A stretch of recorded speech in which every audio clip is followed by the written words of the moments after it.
economy in England changed following the Norman conquest in 1066. Areas that were deemed important grew in prosperity, including many major towns and ports. However, areas that resisted Norman rule suffered. In this pod, we'll look at the economic and social changes of the Norman conquest upon England. Towns like London and Norwich grew in importance. They became centres of administration, justice, and trade. Smaller market towns also began to expand. Trade relations with France expanded, and raw materials became valuable commodities.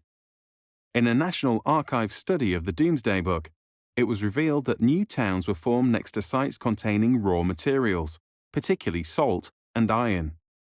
Port towns also expanded as overseas trading became more commonplace. Goods such as wool were sold to France by English merchants in return for luxuries like wine. This allowed the rise of a rich merchant class. Castles and monasteries brought further prosperity to towns and cities. The maintenance they required meant that trade improved. Local people were able to sell items such as food and fur to the castle, and new towns were often created around them.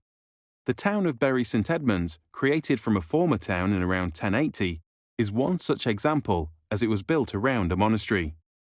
It's important to note that castles also had a negative impact upon areas. Many houses and villages were destroyed to make way for castles. The National Archives cites how houses were destroyed in Lincoln. York also suffered a loss of homes following the construction of York Castle in 1068.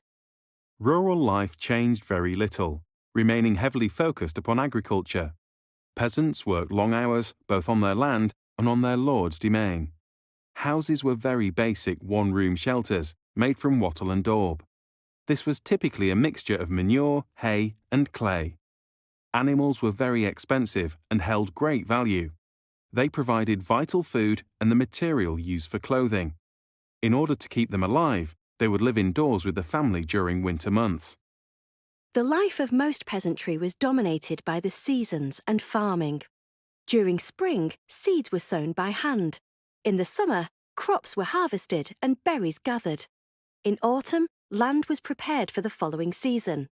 The winter months were bleak, daylight was short, and the temperatures were very cold. During this time, many repaired clothes and the materials they needed to be ready for the spring. All villages were impacted by William's introduction of the feudal system. Anglo-Saxons were replaced with French-speaking Norman aristocrats. They did not speak English, which made communication difficult and caused resentment among the peasantry. From the years 1069 to 1070, William ordered the harrying of the north. Soldiers burnt down entire villages and slaughtered men, women, and children.